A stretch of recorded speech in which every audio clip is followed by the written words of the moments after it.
Bismillahirrahmanirrahim. Assalamualaikum warahmatullahi wabarakatuh.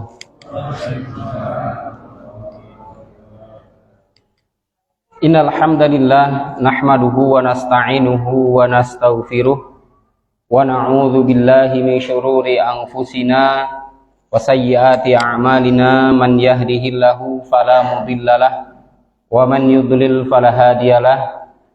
Asyhadu an la ilaha illallah wahdahu la syarikalah wa asyhadu anna Muhammadan abduhu wa rasuluhu la nabiyya wa la rasula ba'dah.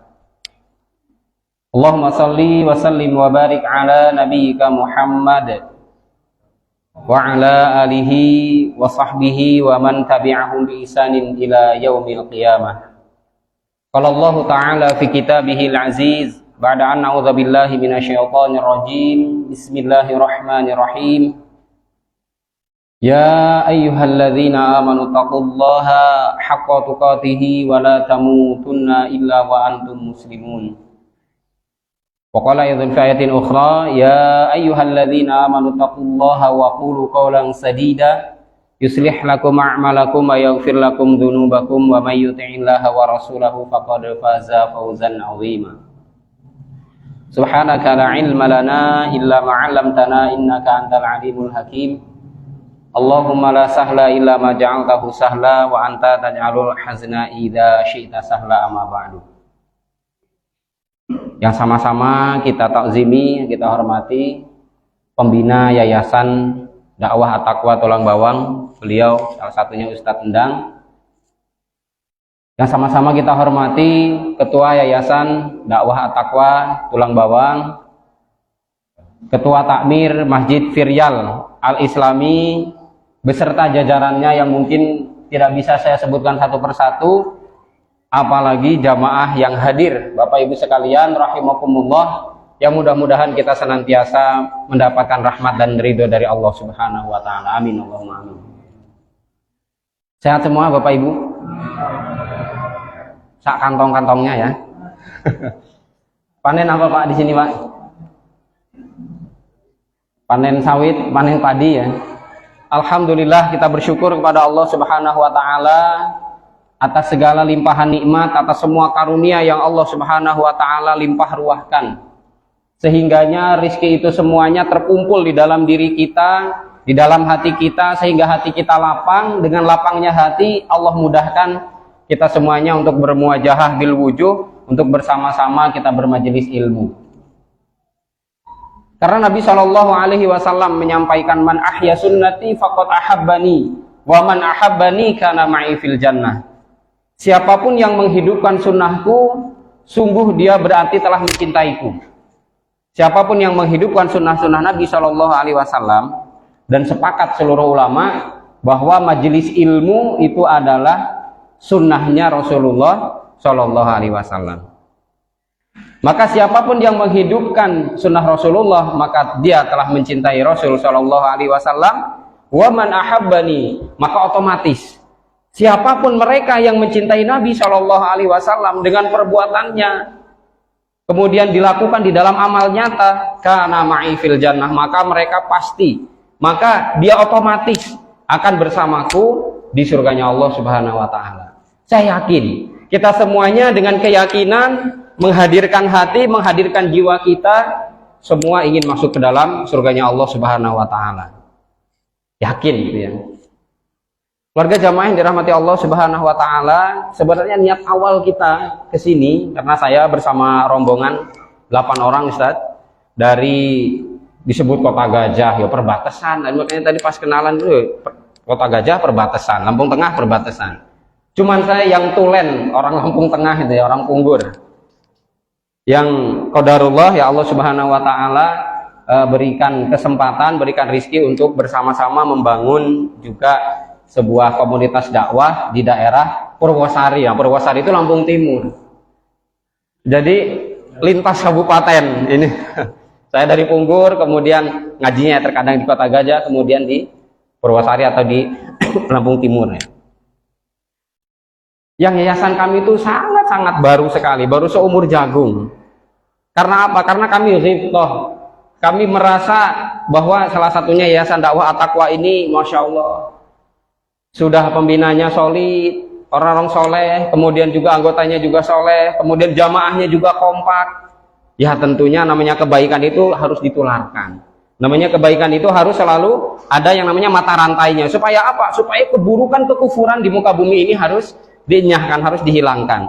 Maka dari itu kami kesini adalah yang pertama silaturahim, namanya adalah Uswatun Hasanah kalau kami di sana Bapak Ibu sekalian. Majelis Taklim Uswatun Hasanah Purwosari kalau tempatnya. Alhamdulillah calon ketua yayasannya juga hadir, kemudian ketua majelis taklimnya juga bisa hadir. Ingin menimba ilmu, lah kok malah ternyata malah disuruh ngisi. Waduh, ini kok sak repotan gitu. Ini campur-campur Jawa nggak apa-apa Pak ya, meskipun saya ini sebenarnya orang Sunda ya. Jadi ya campur-campur lah ya. Alhamdulillah ala kulli hal kita bersyukur kepada Allah Subhanahu wa taala karena memang sebenarnya ini juga sering sekali saya juga bersilaturahim ke sini, akan tetapi tentunya mungkin sudah lama karena semenjak Covid itu kan banyak sekali agenda-agenda dakwah yang tercancel. Maka alhamdulillah di 2025 ini Allah Subhanahu wa taala takdirkan kembali untuk hadir di sini. Keluarga jamaah rahimakumullah, sesuai dengan tema yang mungkin sudah disampaikan dalam flyer bahwa kita akan ngaji, ya ngaji pelan-pelan lah ya, kita ngaji pelan-pelan tentang keluarga kita, tentang diri kita masing-masing. Karena saya yakin di sini tuh ustadz semua, di sini tuh gudangnya ustadz. Kajian akidah sudah ada Ustadz Umario, mana Ustadz Umario, hadir nggak beliau? Oh, Masya Allah. Karena saya sering nyimak juga di Yayasan Dakwah At-Taqwa di Facebook ya, sering ikut juga streamingnya. Kemudian Tazkiyatun Nafas ada beliau, ada Ustadz Endang, ada Ustadz Tesar dalam hal adab, akhlak, ada juga tentang fikih ya, Ustadz Endang juga. Dan intinya di sini sebenarnya banyak sekali ustadz. Maka kami ini ingin menimba ilmu, bukan ingin menyalurkan ilmu. Akan tetapi ala kulli hal mudah-mudahan ada manfaatnya meskipun mungkin pertemuan kita sangat singkat. Semoga Allah Subhanahu wa taala merahmati itu semuanya. Amin. Allahumma amin. Temanya adalah mewaspadai generasi lemah dan bagaimana solusinya. Mewaspadai generasi lemah dan juga bagaimana solusinya. Mungkin kalau kita tentunya harus paham ya, kemudian juga diantara kita silahkan ya dibaca di dalam surah An-Nisa di ayat yang ke-9.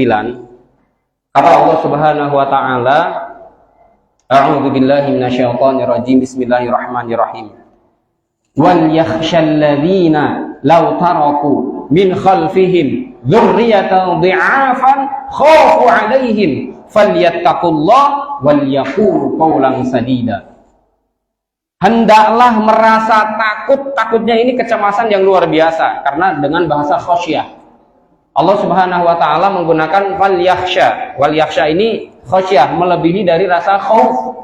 Kalau khauf itu ya rasa takut yang nurani ya, artinya yang yang ghoridah insaniyah intinya ya, yang wajar. Tapi kalau khasyah, maka Allah Subhanahu wa taala menggunakan wal yakhshal ladzina law taraku, hendaklah merasa khawatir, merasa cemas bagi mereka-mereka yang akan meninggalkan generasi di belakang mereka, yaitu yang catatannya oleh Allah Subhanahu wa taala disampaikan dzurriyyatan dhi'afa, generasi yang lemah.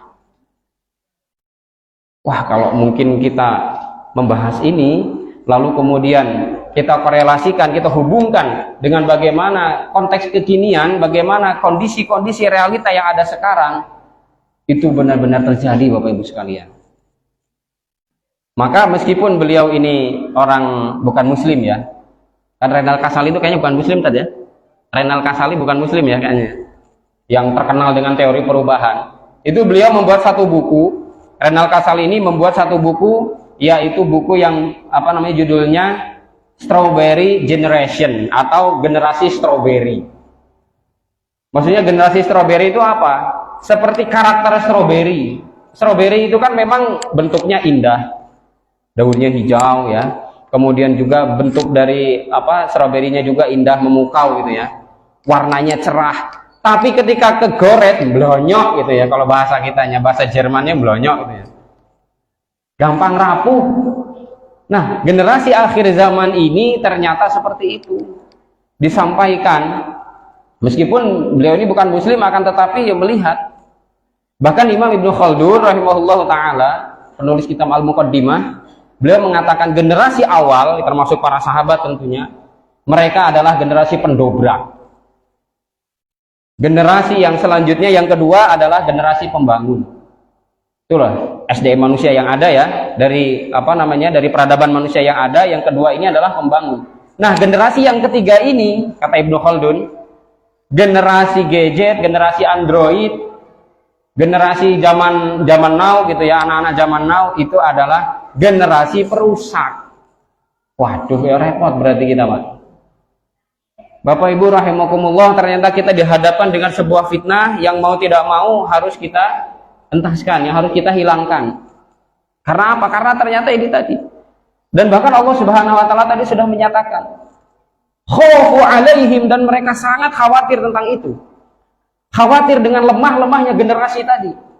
Tapi insya Allah, kalau saya pribadi, ketika melihat bagaimana di At-Taqwa ini banyak sekali kaderisasi dai, bahkan ada yang ke Timur Tengah ya, insya Allah kalau di sini nggak akan kurang generasi, tidak akan lemah generasi. Nah, maka kami juga belajar bagaimana caranya supaya anak didik. Karena apa? Karena dzurriyyah di sini bukan hanya keturunan kita secara biologis, akan tetapi kita yang sebagai guru itu juga memiliki anak yang ideologis. Anak ideologis itu siapa? Peserta didik kita. Di sini ada TK, kemudian juga ada TPA. Nah, ini termasuk, ini adalah jangan sampai mereka menjadi generasi yang lemah. Jangan sampai mereka betul-betul menjadi dzurriyyatan dhi'afa yang dikhawatirkan betul, dan orang tuanya itu sebenarnya khawatir, cemas. Cuman kadang bingung caranya ini gimana ya supaya anak saya ini betul-betul bisa tercover kehidupannya, pendidikannya. Artinya pendidikannya adalah terutama nilai-nilai agama diterapkan di dalam kehidupannya. Falyattaqullah, maka kuncinya kata Allah Subhanahu wa taala, bertakwalah kepada Allah Subhanahu wa taala. Wal yaqulu qaulan sadida, ucapkanlah dengan ucapan-ucapan yang benar, ucapan-ucapan yang baik. Imam Al-Qushairi rahimahullahu taala, beliau menjelaskan tentang hal ini, bahwa Allah Subhanahu wa taala bukan menegaskan, bukan menjelaskan ketika meninggalkan generasi itu, tinggalkanlah harta, tinggalkanlah perabotan rumah tangga, tinggalkanlah kedudukan, pangkat jabatan, akan tetapi ketakwaan. Akan tetapi yang harus diwariskan kepada anak-anak kita adalah nilai-nilai takwa yang betul-betul bersumber dari hati kita, yang kemudian itu adalah hasil dari olahan dari bagaimana kita menimba ilmu agama kepada para masyayikh, pada alim ulama. Sehingga Ustadz Adriano Rusfi ya, di dalam bukunya Menjadi Lelaki Luqmanul Hakim, itu beliau membuat buku dengan 2 jilid. Dicari lelaki Luqmanul Hakim itu seperti apa, karena apa? Yang disasar adalah kita. Banyak-banyaknya Bapak Ibu sekalian, kajian parenting yang hadir bapak-bapak apa ibu-ibu? Tuh kan ngaku dewe. Kebanyakan kajian parenting bapak-bapak apa ibu-ibu? Ayo, dari bagaimana kehidupan keluarga, kehidupan rumah tangga diarahkan ke arah yang sebenarnya, yang diridhai oleh Allah Subhanahu wa taala adalah yang harus rajin ngaji, terutama parenting itu adalah bapaknya. Itu adalah suaminya. Karena apa? Ar-rijalu qawwamuna 'alan nisa. Karena kita selaku laki-laki itu adalah derajatnya lebih tinggi kata Allah Subhanahu wa taala dari kaum wanita, tentunya adalah dari para istri itu tadi. Ayyuhal ikhwah arsyadani wa arsyadakumullah, kelemahan-kelemahan yang telah terjadi ternyata banyak sekali. Kelemahan itu kompleks ternyata, dan terjadi di akhir zaman ini, atau realitanya betul-betul bisa kita saksikan, bisa kita lihat. Meskipun setidaknya ada 4 kelemahan yang ini menjadi sebuah pembahasan pokok. Yang pertama adalah lemah akidah. Lemah akidah ya. Belum lama ini saya menyaksikan sebuah cuplikan ya. Ya mudah-mudahan bukan hoax ya. Memang bukan hoax ya. Jadi di TikTok ya, di sekolahan di daerah Ponorogo Jawa Timur, itu sampai dinas pendidikan ya, dinas pendidikan itu memberikan sebuah ultimatum. Agar apa? Agar di satu sekolah yang ternyata murid-muridnya itu anak-anak SMP, Bapak Ibu sekalian, hamil di luar nikah dan mau tidak mau mereka harus dinikahkan. Kalau bukan lemah akidah, kira-kira lemah apanya? Karena keyakinan akidah kita yang akan membawa kemana-mana. Kalau kita korelasikan, kita tarik mundur ke belakang, kita tarik jauh ke belakang Ashabul Kahfi. Ashabul Kahfi itu melalui kehidupan dari generasi ke generasi ke generasi, meskipun mungkin ada yang berkilah, itu kan ditidurkan sama Allah. Akan tetapi akidahnya bahkan di tengah sebuah hegemoni kekufuran di masa itu, di kerajaan Philadelphia ya, akan tetapi dia tetap kokoh di atas keimanannya. Maka kalau kita baca, kita simak, kemudian kita kaji tafsirnya surah Luqman di ayat yang ke-13, wa idh qala Luqmanu libnihi wa huwa ya'idhuhu ya bunayya la tusyrik billah inna syirka la zulmun azim. Dan kita menganggap bahwa ini adalah ucapan ibu. Kita menganggap bahwa ketika sang ibu kemudian dia sedang ngomong anaknya, kalau bahasa kita ya, dibelai kepala anaknya tadi, nak jangan syirik ya nak ya, kamu jangan sampai kemudian berbuat aniaya, kesyirikan itu la zulmun azim. Tapi ini ternyata ucapan ayah, ucapan Luqmanul Hakim, bukan nabi, akan tetapi beliau hanyalah orang soleh. Yang disampaikannya adalah la tusyrik billah dengan lamul amr, dengan lam nahi ya. Jangan kamu sekali-kali berbuat syirik. Coba kira-kira kita sudah menasihatkan gitu atau betul belum kepada anak kita? Ojo ngasih syirik. Jangan ikut-ikutan berbuat kesyirikan, mempersekutukan Allah Subhanahu wa taala. Mungkin terkadang pertanyaan-pertanyaannya masih yang lain. Bapak Ibu sekalian, kalau kita mengingatkan tentang sawah, tentang truk, tentang ruko, tentang toko, tentang kebun, itu mereka udah nggak mungkin lupa masalah itu. Apalagi ketika Yakub dalam surah Al-Baqarah ayat 133 itu berwasiat kepada anak-anaknya. Ketika Nabi Yakub alaihissalam itu akan meninggal dunia, maka dipesankan kepada putranya, beliau kepada semua anak-anaknya, bahwa ma ta'buduna min ba'di, apa yang nanti akan kalian sembah wahai anak-anakku. Coba, sudah dalam keadaan sakaratul maut, sudah dalam keadaan mau meninggal dunia, masih ingat tentang nanti nasib anakku gimana ya? Ahli ibadah atau ahli maksiat dia? Bahkan kemarin belum lama ya, putra mahkota dari kerajaan Saudi, entah anaknya siapa, itu koma 20 tahun karena kecelakaan meninggal dunia. Coba Al-Walid namanya ya. Iya. 20 tahun koma, Bapak Ibu sekalian, ternyata kemarin innalillahi wa inna ilaihi rajiun meninggal dunia. 20 tahun koma, coba kok piye kian. Nah, kita lanjutkan. Maka kalau kita tidak memesankan kepada diri kita untuk mereka, ketika kita tidak menyadarkan kepada diri kita sekarang pendidikan akidah, maka Jundub bin Abdullah itu beliau mengatakan gini, kami dulu ketika di masa kecil, saya di masa remaja, saya masih di masa pubertas lah bahasanya, umur 13 tahun, kami itu diajari oleh Nabi Shallallahu Alaihi Wasallam yaitu tentang perkara akidah. Kami itu diajari tentang tauhid, diajari tentang bagaimana beriman kepada Allah Subhanahu Wa Taala. Lalu setelah itu tertanam nilai-nilai tauhid, kecintaan kepada Allah, tertanam nilai-nilai akidah di dalam diri saya. Baru kemudian kami disampaikan Al-Quran oleh Nabi, bertambahlah iman kami. Masya Allah. Bahkan kalau kita mungkin mengkaji di dalam Al-Quran, bahwa ternyata ada 2/3 isi kandungan Al-Quran semuanya berbicara tentang akidah. Nanti bisa dicek. 2/3 Al-Quran itu isinya tentang akidah. Sepertiganya campuran, ada ibadah, muamalah, ahkam atau hukum-hukum, kisah-kisah yang juga termuat di dalam akidah ini tadi. Jadi ternyata lebih banyak, lebih dominan bagaimana penanaman akidah, penanaman tauhid.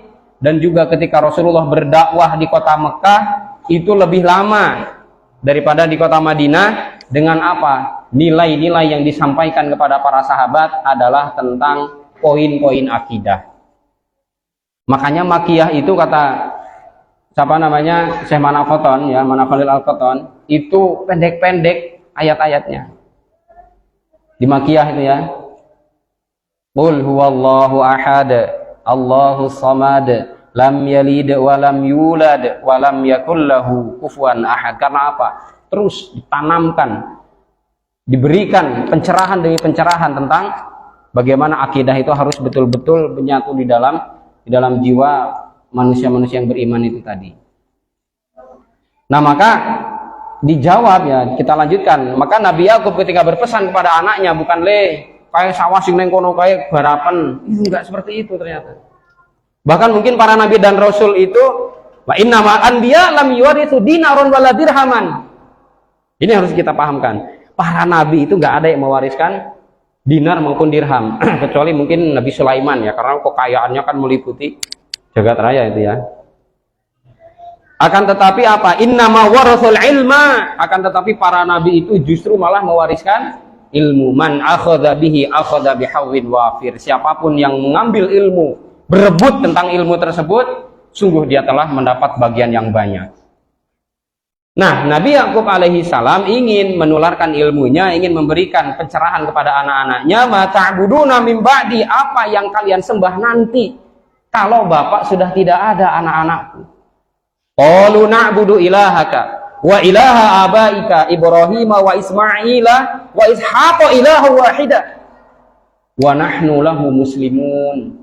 Wahai ayahku, jangan khawatir. Nah, ini kan tarbiyah ini. Ini hasil dari tarbiyah. Tidak mungkin Bapak Ibu sekalian, anak bisa menjawab dengan sehebat itu, anak bisa menjawab dengan spontanitas dan luar biasa jawabannya yang membuat hati orang tua itu lega ketika mau meninggal dunia itu aman. Anakku wis jalur bahasanya gitu. Na'budu ilahaka, kami pasti akan menyembah Tuhanmu wahai ayahku. Wa ilaha abaika, dan juga Tuhan dari nenek moyangmu. Maksudnya siapa? Ya Nabi Ibrahim. Wa Ismail wa Ishaq ilaha wahida, sebagai Tuhan yang esa. Wa nahnu lahu muslimun, dan kami akan berserah diri, dan kami juga tentu akan menjadi muslim yang baik. Masya Allah, ini jawaban yang indah. Jangan sampaikan, meskipun ya memang warisan itu kan memang ya, harta waris itu menjadi sebuah hal yang ditetapkan dalam syariat juga, tapi mereka pasti ingat masalah itu. Jadi kalau anak-anak itu mesti kelingan Pak, meskipun nggak disebutkan kayak toko sing neng kono kayak urusannya ya, lanjutkan apa namanya perdagangannya gitu ya, atau mungkin ladang yang di sana itu mereka ingat. Nggak diingatkan pasti akan ingat, bahkan mungkin ada yang nanya, mungkin bisa jadi gitu ya, Pak kayak toko sing kayak piye Pak. Karena apa? Penanaman dari kecilnya mungkin kurang, penanaman akidahnya mungkin baru sekelumit. Nah ini yang pertama, lemah akidahnya, sehingga apa tadi sampai kemudian terjadi hal yang kontras, terjadi hal yang kemudian tentunya dalam hal ini ya tidak mengenakan ketika itu dilihat ternyata itu adalah muslim dan muslimah. Sampai-sampai mau tidak mau dinas harus memberikan dispensasi, wis kowe radio kono lah. Karena apa? Ya SMP sudah hamil, gimana? Ya wirang kalau bahasanya kita. Ya malu lah tentunya ya. Yang pertama, lemah secara akidah. Maka tadi tanamkan akidah sejak dini. Maka di sini Syekh Muhammad Suwaid ya, beliau juga mengatakan akidah itu memang betul-betul harus selalu ditanamkan. Termasuk ada pesan dari Ustadz Adriano Rusfi tadi, beliau mengatakan banyak lembaga-lembaga pendidikan yang terutama berbasis agama itu mungkin bisa dikatakan terlalu membesar-besarkan malah di akhlak gitu, yang diinikan, yang dijadikan jargonnya ya, atau yang dijadikan slogannya. Akan tetapi malah akidahnya kurang diperhatikan. Karena apa? Karena memang yang jelas akidah ini akan membuahkan sesuatu hal yang baik ketika akidah ini adalah akidah yang salimah. Tentunya akidah Islamiyah yang selalu kita kaji dari rukun iman yang 6 yang senantiasa menjadi betul-betul sumber ilmu bagi kita semuanya. menjadi ruh bagi kita semuanya dalam berjuang untuk keluarga kita, kemudian untuk umat ini. Sehingga itu semuanya berjalan sesuai dengan keridhaan dari Allah Subhanahu wa taala. Maka kalau kita lihat para sahabat itu sebenarnya ya mungkin ya gitu, nggak banyak juga dari mereka yang kalau sekarang itu sarjana gitu ya. Bahkan Abu Hurairah itu nggak bisa nulis. Abu Hurairah itu nggak bisa nulis. Maka kata beliau, saya itu nggak bisa nulis. Saya kalau mendapatkan hadis, saya hanya dihafal. Saingan saya itu adalah Abdullah bin Amr bin As gitu ya. Kalau dia pintar nulis. Ya. Pokoknya ada sahabat yang menjadi saingannya Abu Hurairah karena kalau banyak-banyakan hadis ya, termasuk Abu Hurairah ini ya sebanding dengan Ibunda Aisyah gitu ya. Akan tetapi Abu Hurairah itu nggak bisa nulis. Maka beliau hanya di hafalan. Ketika ditanya sahabat ya disampaikan dari hafalannya itu tadi. Nah, maka ketika ditanamkan nilai-nilai iman, akidah yang mantap kepada mereka para sahabat, maka Masya Allah luar biasa.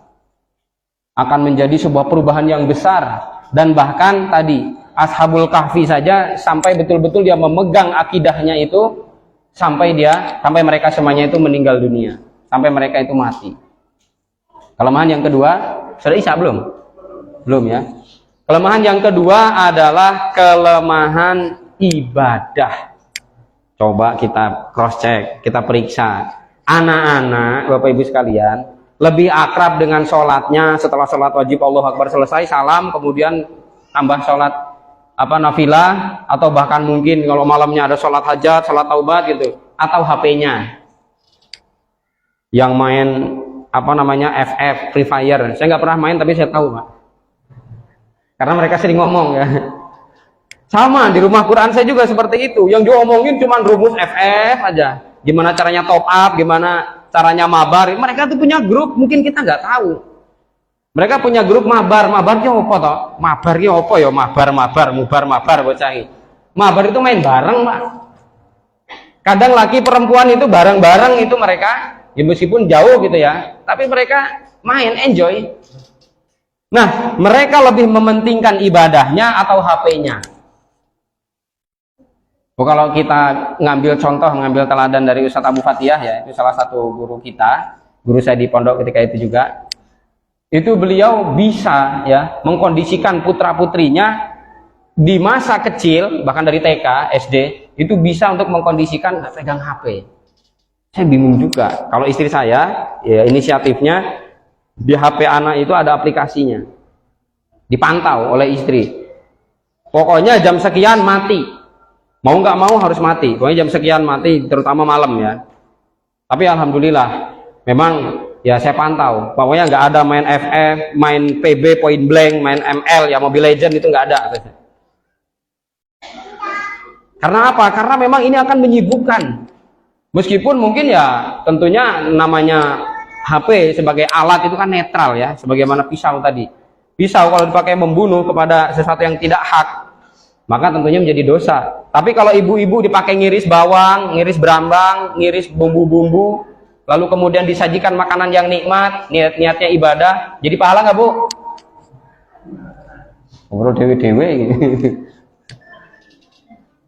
Nah, maka dalam hal ini kelemahan terhadap ibadah ini harus kita cegah. Maka mewaspadai generasi yang lemah terutama dalam hal ibadah. Karena apa? Karena Allah Subhanahu wa taala telah menjelaskan dalam surah Maryam di ayat 59, Allah Subhanahu wa taala itu berfirman, "Fa khalafa min ba'dihim khalfun adha'u shalah wa taba'u syahawat fasawfa yalqawna ghayya." Maka nanti setelah generasi yang baik akan disusul dengan generasi yang buruk. Ternyata generasi-generasi ini adha'u shalah, mereka banyak melalaikan sholat. Mereka banyak yang tidak mau beribadah kepada Allah Subhanahu wa taala. Lupa dengan ibadahnya karena apa? HP. Nggak punya HP, numpang tempat temennya, repot pokoknya sekarang ini. Makanya tadi Ibnu Khaldun mengatakan generasi ketiga ini generasi Android, generasi perusak. Mau nggak mau harus kita akui. Maka bagaimana salah satu solusinya sebenarnya yang paling ideal Bapak Ibu sekalian, meskipun mungkin harus merogoh kocek yang agak tinggi gitu ya, pondok pesantrenkan aja. Bahkan kalau di sini banyak ya alumni-alumni atau yang masih mondok, mereka luar biasa itu. Sebagai investasi itu yakin nggak akan rugi, insya Allah ya, nggak akan rugi. Saya mengalami sendiri Bapak Ibu sekalian, karena saya ini asli orisinil keluaran negeri semuanya. Saya dari SD Negeri 2 Nunggalrejo, SMP Negeri 1 Punggur, SMA Negeri 1 Punggur. Mondoknya kurang tahun dikon ceramah ya, pokoknya ngene iki ngalor ngidul pokoknya. Saya mondok cuma 2 tahun kayak Ustadz Wahyu ya mungkin ya. TID ya sama ya, yang sekarang di Yaman ya. Ustadz Wahyu ya. Jadi TID kan sama, itu sama dengan saya ininya. Apa namanya unitnya, cuman beda kita nggak ketemu. Nah, seperti itu.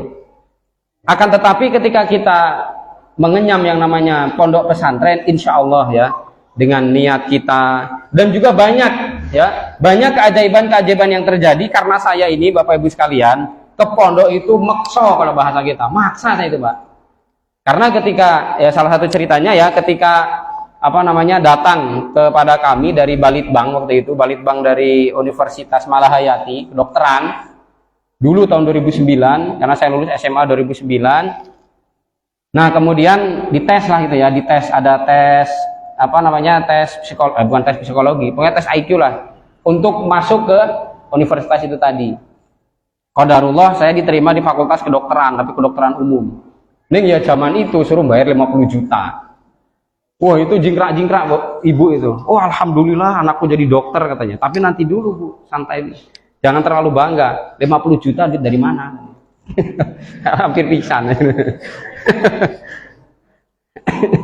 Akhirnya ya ikut taklim, kemudian menemukan brosur itu ya, yaitu Pondok Darus Syahadah. Alhamdulillah 2 tahun di sana, lalu kemudian ketika di pondok itu Pak, ya sama aja, ya mungkin dengan kita kembang kempis ekonomi, tapi alhamdulillah ketika saya tanya kepada orang tua, gimana Bu sehat? Alhamdulillah sehat. Oh panenannya melimpah, alhamdulillah, meskipun mungkin ada beberapa kotak lah gitu ya, beberapa petak sawah gitu, alhamdulillah. Jadi ketika kamu di pondok pesantren, Din katanya, alhamdulillah, sawah itu ya tentunya bisa menghasilkan lebih banyak daripada yang biasanya. Padahal itu tadi digadang-gadang jadi dokter katanya. Ya kata saya, udah ibu nggak usah berkecil hati, bapak nggak usah berkecil hati, meskipun bapak saya sudah meninggal, Allahyarham ya, 2017 beliau meninggal, pas ketika saya sedang mengisi pengajian. Jadi insya Allah saya juga jadi dokter, ya mudah-mudahan benar-benar dokter umat gitu. Dai lah gitu ya intinya. Ya, meskipun bukan ulama besar, akan tetapi ya insya Allah mudah-mudahan bisa memberikan manfaat. Khairun nasi anfa'uhum linnas, kan itu kata Rasulullah. Maka tadi sudah Allah Subhanahu wa taala sinyalir, sudah Allah duga tentunya bahwa akan ada generasi-generasi yang meninggalkan sholat, meninggalkan ibadah kepada Allah Subhanahu wa taala, wa tabau syahwat, mengikuti syahwatnya, mengikuti hawa nafsunya, fasaufa yalqauna ghayya. Maka generasi-generasi seperti ini, manusia-manusia yang seperti ini akan tersesat dia, akan celaka dia. Dalam tafsir yang lain dijelaskan ya, bahwa termasuk Ibnu Katsir mengatakan bahwa fasaufa yalqauna ghayya adalah akan dimasukkan ke dalam lembah ghay yang ada di dasar neraka jahanam. Nauzubillah. Dan di dalam surah Thaha ayat 132 Allah Subhanahu wa taala bahkan menegur kepada Rasul. Meskipun nggak mungkin Rasulullah itu mau lalai, itu tidak mungkin. Rasulullah mau melalaikan perintah Allah itu impossible ya. Akan tetapi Allah ingin memberi pelajaran. Allah Subhanahu wa taala ingin memberikan sebuah pendidikan tarbiyah kepada nabinya, kemudian ini harus dipahami oleh kita selaku umatnya. Bahwa kata Allah, wa'mur ahlaka bis-shalah. Wahai Muhammad, perintahkanlah kepada keluargamu untuk sholat. Gak mungkin keluarga Nabi gak sholat, itu gak mungkin.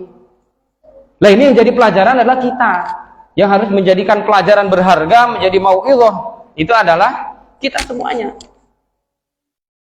Apa kata Allah Subhanahu wa taala? Wastabir 'alaiha, tapi ya sabar. Nah itu.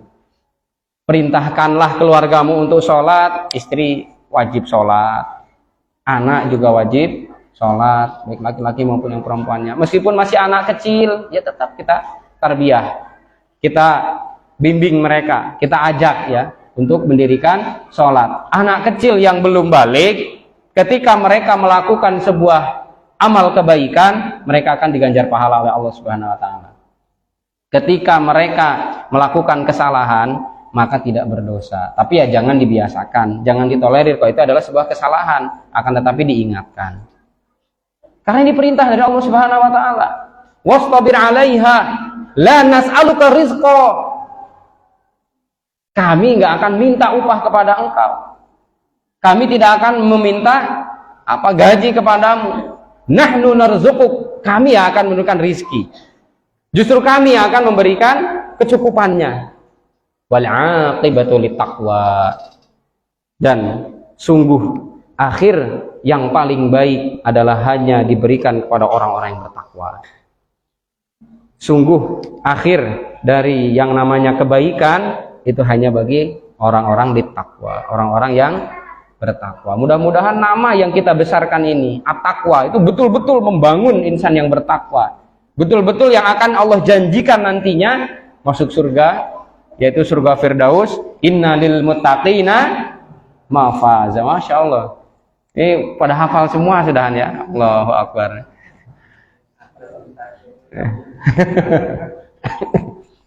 Nah, jadi ibadah tadi ya, ibadah sholat ini harus ditekankan. Karena awwalu ma yuhasabu bihil abdu yaumal qiyamati as-shalah, atau dalam redaksi yang lain sholatuhu. Awal mula amal kita, amal ibadah yang akan ditanya oleh Allah Subhanahu wa taala, yang akan dipertanggungjawabkan di hadapan Allah Subhanahu wa taala, salatnya. Salat kita, ya tadi salat istri kita, kemudian anak-anak kita, keluarga kita. Jangan sampai karena isih cilik kemudian akhirnya isih cilik kok men turu wae. Nanti sudah dewasa bingung, Pak. Aduh, turu ya, subuh kok malah turu gitu, Pak. Ya, dari kecilnya sudah dikulinake gitu ya, sudah dibiasakan. Maka kalau misalkan kita sudah membiasakan mereka, ya meskipun mungkin tidak dengan kekerasan ya, tidak dengan kekerasan, akan tapi dengan tarbiyah, dengan kelembutan. Ya tadi termasuk apa yang disampaikan oleh Luqman kepada anaknya. Wa huwa ya'idhuhu mau'idhah. Mau'idhah itu lebih spesial daripada ilmu ya. Kalau ilmu ya pengetahuan gitu ya. Kalau mau'idhah itu lebih kepada tarbiyah, lebih mendalam. Kalau mau'idhah itu lebih kepada nilai tarbiyah. Sudah ilmu kemudian bapaknya juga mempraktekkan. Jangan tunjuk-tunjuk, sholat. Bapaknya kelepus sambil nonton TV, nonton bola. Etis nggak kira-kira kalau seperti itu? Sholat, TPA. Lah bapaknya malah mangkat ngarit, urung sholat. Lah ya itu. Nanti akhirnya malah jadi cambuk bagi dirinya sendiri. Bapaknya lo orang sholat. Waya azan asar, waya sholat kok malah lungo ngarit gitu ya. Ya bukan seperti itu. Karena apa? Karena memang kita betul-betul akan dicontoh. Jadi apa yang dilihat oleh anak ternyata itu akan lebih dominan mereka kuasai daripada apa yang hanya sekedar didengar. Itu bahasa psikologi itu seperti itu. Kemudian yang ketiga, lemah secara intelektual. Ya, berapa banyak di antara kita, di antara umat Islam yang mudah-mudahan di antara kita tidak ya. Semuanya sudah terbebaskan dari yang namanya kebodohan, buta huruf Al-Qur'an. Apalagi beliau ini berapa kali Ustaz ke Kalimantan, ke NTB pernah ya? Ke PKN ya, Masya Allah. Pemberantasan buta huruf Al-Qur'an ya. Saya juga ngikuti jejak beliau. Saya 2 kali ke Kalimantan juga. Ya, makanya insya Allah lah kalau kita untuk masalah itu sudah selesai ya. Akan tetapi memang tetap harus, karena keluarga itu bukan hanya diri kita. Keluarga itu bukan hanya ada mungkin keluarga kecil yang kita miliki, kita istri, anak-anak. Zuriyah di sini ternyata umum, sampai cucu, cicit, udah gantung siwur gitu ya, sampai buyut canggah gitu ya. Nah, itu zuriyah namanya. Maka Allah Subhanahu wa taala bukan menggunakan bahasa abna, anak-anak, atau mungkin banat gitu ya, akan tetapi menggunakan bahasa dzurriyyah ya, dzurriyyatan di'afa, anak-anak keturunan. Jadi keturunan itu ya terus sampai 7 turunan, dan termasuk di dalamnya adalah anak-anak yang ideologis tadi.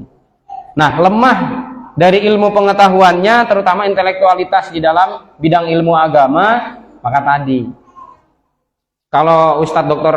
Adian Husaini hafizahullah taala, beliau ketua Dewan Dakwah Islamiyah ya pusat, beliau mengatakan pondok pesantren solusi Ya, solusi utama di dalam satu, mengentaskan kebodohan terutama adalah ilmu agama, kemudian yang kedua membangun sebuah peradaban.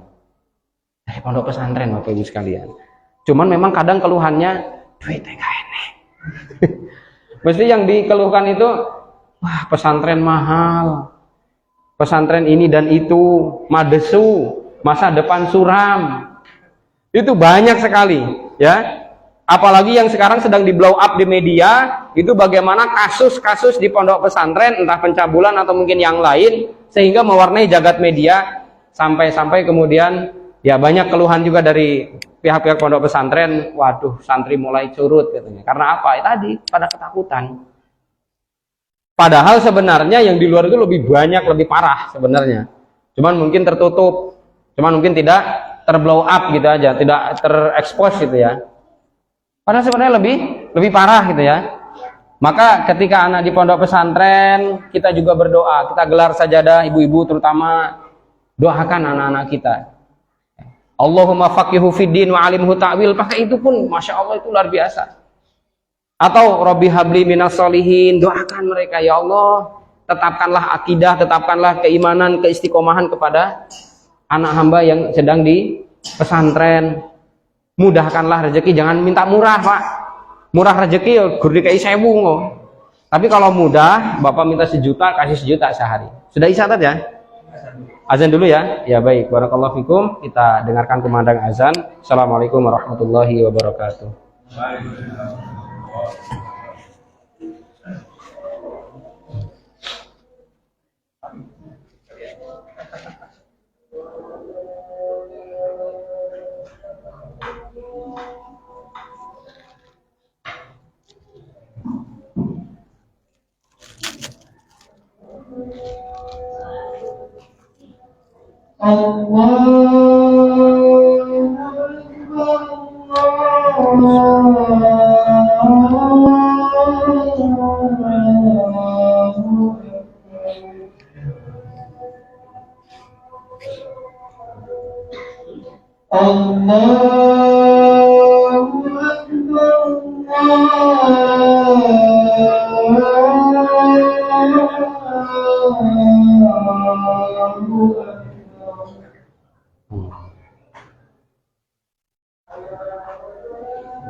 Asyhadu an la ilaha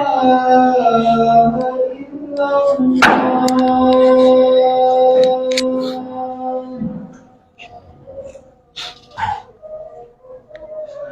Asyhadu an la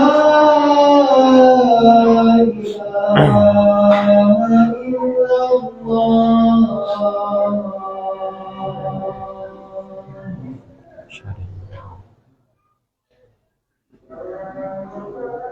Asyhadu anna Muhammadar Rasulullah.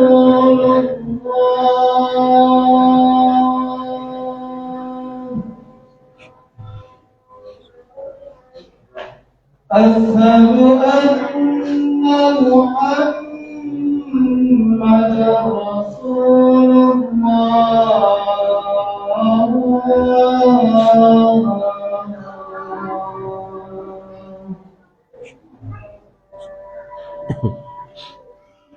Hayya 'alas salah.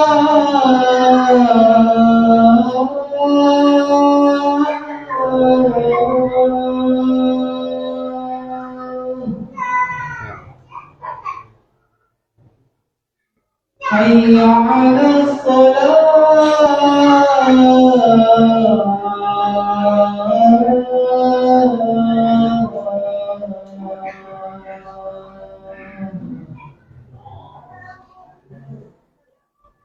Hayya 'alal falah.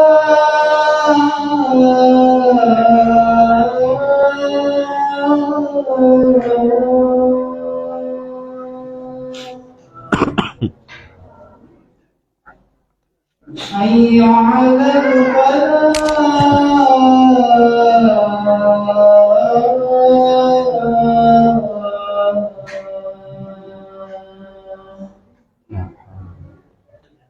Allahu Akbar.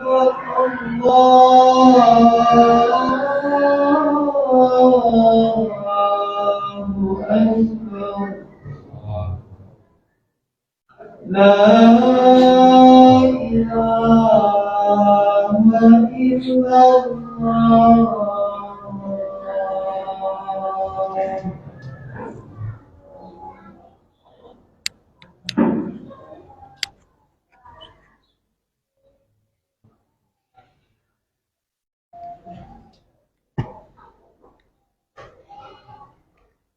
Baik jamaah sekalian, kita lanjutkan sedikit ya. Maka ketika lemah intelektualitas, tentu tadi di pondok pesantren, lah anaknya ora gelem loh tan. Wis tak paksa-paksa kabur terus gitu ibaratnya. Karena saya sering nangani santri kabur nggak betah. Bahkan dulu ya, teman saya dulu padahal sudah dewasa. Saya mondok sudah lulus SMA. Selesai SMA dari daerah Pekanbaru ya. Cuman gara-gara makannya yang kurang nikmat, nah, kurang enak gitu ya. Ya tahu sendirilah gimana di pondok kami itu ya sederhana lah intinya. Pada kabur akhirnya, kabur kemudian ada yang pindah, nggak betah ini. Itu sudah dewasa. Bahkan mungkin ada yang sudah lewat dari usia SMA. Kalau saya memang fresh graduated gitu ya. Karena lulus SMA baru langsung ke pesantren. Tapi ada yang sudah masa kami dulu TID itu ada yang sudah usia bahkan kayak yang dari mana, dari Palu itu ya, dari Palu itu usia sekitar 40 tahun. Ada yang dari Pekanbaru itu yang bawa rombongannya tadi, itu laki perempuannya mondok semua. Bahkan yang satu sudah SPDI, SAG, yang satunya juga sudah SAG. Jadi kalau setiap hari Jumat keluar baru ketemuan mereka tadi. Yang istrinya di Pondok Putri, yang lakinya dengan kami. Ya memang masalah-masalahnya banyak Bapak Ibu sekalian. Anak di pondok ada nggak betah, akhirnya kemudian kita menyerah. Akhirnya kemudian udahlah nggak usah mondok. Padahal kata Rasulullah, an-nasu ma'adin. Manusia itu seperti barang tambang. Nah, manusia itu seperti barang tambang. Kalau misalkan si anak ini ternyata calon emas, calon mutiara bahkan, maka jangan dijadikan pagar tanaman. Jangan dijadikan untuk apa? Untuk menghias di kamar mandi gitu ya. Artinya jangan malah kemudian disekolahkan di sekolah-sekolah yang non agama atau mungkin bukan yang basicnya agama, kemudian juga bahkan mungkin ya meskipun bonafit favorit gitu ya, akan tetapi nilai agamanya kurang. Tapi juga jangan dipaksakan kalau bahasa itu seperti itu ya, bahasa hadisnya tadi. Tapi jangan dipaksakan kalau dia ini hanya besi misalkan ya, potensinya hanya sebagai besi, ya jangan dipaksakan jadi perhiasan. Artinya apa? Memang tidak semuanya wajib di pondok pesantren. Akan tetapi pondok pesantren adalah tempat ideal, apalagi dengan fitnah yang luar biasa sekali. Banyak keburukan-keburukan yang terjadi di akhir zaman ini, ya salah satunya adalah tadi bentengnya mungkin kita kurang kokoh. Maka tadi berarti seperti apa? Di TPA kan dipantau. Di sini ada TPA. Insya Allah di setiap kita ada TPA-nya. Dipantau oleh orang tuanya, bukan jor kelowor gitu ya. Ustaz, saya nyerahkan anak saya, pokoknya karepe apa-apa terserah gitu ya. Yang penting iso ngaji. Gitu. Orang tuanya nggak pernah secara berkala ngecek hafalannya sampai mana, terutama sholatnya, ibadahnya sampai di mana. Karena yang ngecek itu biasanya malah lembaganya cuma. Nih Pak, anak Bapak sholatnya alhamdulillah sudah bagus, nilai ibadahnya, kemudian Al-Qur'annya sudah bagus, dan juga hafalannya sudah mulai meningkat potensinya. Bapaknya malah nggak ngerti apa-apa. Bapaknya malah nggak pernah tahu perkembangan anaknya. Ini ya salah. Karena apa? Karena memang justru mereka ini ada bebannya ada di pundak kita. Ya, makanya dua nih pundaknya, ini untuk istri, untuk anak-anak kita. Jadi semuanya ini kita yang akan memanggul. Nah, qawwam tadi, qawwam itu adalah lebih tinggi derajatnya atau pemimpin lah intinya ya. Maka Allah Subhanahu wa taala juga menggunakan bahasa atau khitab qawwam, rijal ya, bukan az-zukur. Maka ar-rijal bukan az-zukur. Yang keempat, lemah ekonomi. Lemah ekonomi maksudnya apa? Karena bisa jadi ya mungkin ya tentunya satu memang bisa jadi kita etos kerjanya kurang, atau bisa dikatakan ya bukan takdirnya lah ya, karena bisa diusahakan tetap, akan tetapi memang kelemahan. Maka juga Nabi Shallallahu Alaihi Wasallam mengajarkan Kalau misalkan untuk menanggulangi lemahnya ekonomi ini tadi, di dalam Islam pun ada kadar untuk kita mengeluarkan harta, baik dengan jalan zakat, baik dengan jalan infak, sodakoh, atau mungkin wakaf tadi, tidak seluruhnya. Ya kalau mau ikut Abu Bakar As-Siddiq ya hebat semuanya, tapi ya entah nanti gimana keturunan-keturunannya. Maka ketika Rasulullah Shallallahu Alaihi Wasallam beliau itu menjenguk Sa'ad bin Abi Waqqas radhiyallahu anhu yang sedang sakit keras, saat itu bertanya kepada Rasulullah, "Wahai Rasulullah, sebenarnya saya ini kayaknya sudah mau menjelang akhir dari kehidupan. Lah saya ini sebenarnya orang yang berharta banyak. Saya termasuk orang hartawan. Itu kalau zaman sekarang, bawa aja ke yayasan kita gitu ya. Disedekahkan aja itu ya." Maka kata Sa'ad ini, dan saya cuma memiliki ahli waris satu, perempuan toktil, anak perempuan satu-satunya. Boleh enggak saya menginfakkan harta saya 2/3-nya? Jangan, kata Nabi, enggak boleh. Setengahnya ya Rasul, enggak boleh. Lalu 1/3-nya, wahai Rasul, ya 1/3 sudah cukup dan itu sudah banyak. Maka kata Nabi, ini hadis dalam riwayat Bukhari Muslim, innaka antadhara warathataka aghniya'a khairum minhu, ya, min antadharahum, ya. Ketika kamu meninggalkan keturunan-keturunanmu dalam keadaan cukup, khairum min antadharahum alatan yatakaffafunan nas. Lebih baik daripada kamu meninggalkan keturunanmu kok malah minta-minta kepada manusia. Nah itu. Jadi tetap kadar harta yang harus dizakatkan, yang harus diinfakkan, disedekahkan juga ada kadarnya. Maka Islam itu adil, seadil-adilnya. Tidak semua jor-joran, semua harta itu diinfakkan. Karena banyak ya ustadz-ustadz juga yang selalu motivasi.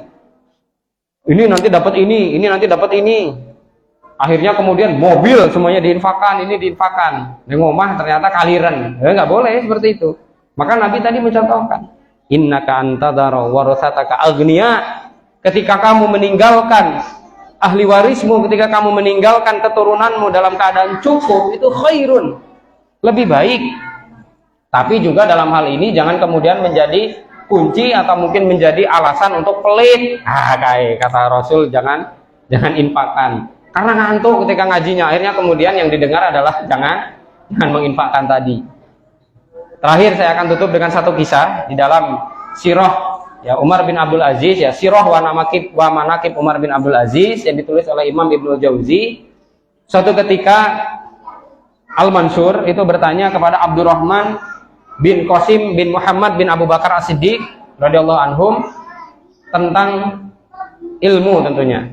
Tolong sampaikan kepadaku satu kabar, terusus adalah tentang khalifah kita, atau mungkin ya pokoknya tentang kabar-kabar yang itu isinya ilmu. Kata Abdurrahman, yang aku lihat, apa yang aku dengar, yang kamu lihat saja. Oke.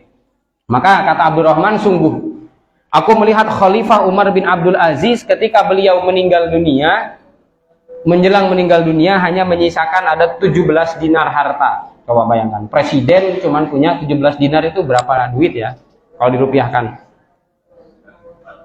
Kali 4 berapa sih? Kali 17 ya. Nah itu yang 5 dinar digunakan untuk beli kafan, digunakan untuk pengurusan tajhiz ya, janaiznya. Yang 2 dinar untuk beli tanah kuburan. Presiden masih beli tanah kuburan. 7 dinar semuanya kepake, tinggal 10. Anak beliau 11.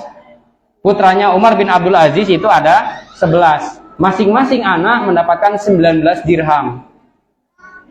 Lalu kemudian kata Abdurrahman, tapi wallahi sungguh aku melihat salah satu putra dari Umar bin Abdul Aziz infak fisabilillah 100 ekor kuda perang.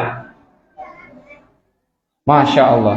Tapi aku melihat ada putra Hisham bin Abdul Malik, seorang khalifah juga, hartanya ribuan dinar, anaknya 11 juga.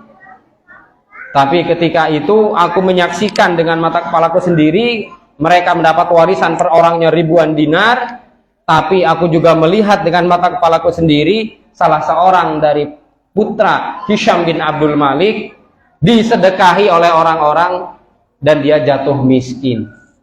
Kuncinya apa? Falyattaqullah wal yaqulu qawlan sadida. Bertakwalah kepada Allah, maka ketika kita meninggalkan nilai takwa, ketika kita mewariskan ketakwaan kepada anak-anak kita, jangan sampai khawatir. Saya yakin kita semuanya sering membaca surah Al-Kahfi ya. Ketika siapa yang ditemui oleh Nabi Musa ini? Khidir atau Khadir ya. Itu kan beliau ketika ketemu dengan sebuah perkampungan, ada reruntuhan puing-puing bangunan malah ditegakkan. Kata Nabi Musa, lah piye to? Sampean tuh gimana wahai Khadir? Udah kita ke kampung ini nggak dijamu minum. Lah ada reruntuhan bangunan kok malah ditegakkan. Buat apa itu? Ternyata di dalamnya itu ada kanzun. Kanzun itu apa? Harta simpanan. Kalau bahasa kita harta karun yang ditinggalkan oleh bapak moyangnya yang dulu, yang tentunya itu menjadi warisan, menjadi harta titipan bagi anak-anaknya yang soleh, ya anak-anaknya yang sudah ditinggalkan itu tadi untuk di masa yang akan datang. Karena apa? Ketakwaannya diwariskan. Cukup ya, insyaallah. Barakallahu fikum jamaah yang dirahmati Allah Subhanahu wa taala. Alhamdulillah apa yang kita kaji pada malam hari ini mudah-mudahan membekas kebaikan pada diri kita dan juga tentunya akan tertanggulangi generasi-generasi yang lemah tadi dengan solusi-solusinya. Ya kita mendekat diri kepada Allah Subhanahu wa taala. Kita sholat, anak kita juga ya harus sholat. Kemudian juga tentu ruhnya ini adalah ilmu agama. Nah, ilmu agama ketika dilekatkan kepada mereka, ketika erat dengan diri mereka, anak-anak kita, insya Allah kita meninggal itu tenang. Kita tidak perlu was-was itu ya, tidak perlu kemudian terlalu waspada, terlalu besar gitu. Karena apa? Karena memang Allah Subhanahu wa taala telah menjadi kafilnya. Allah Subhanahu wa taala telah menjadi wakilnya, penjaminnya. Baik, barakallahu fikum, saya kembalikan kepada Raisul Jalsa atau pada moderator. Bila taufiq wal hidayah. Assalamualaikum warahmatullahi wabarakatuh.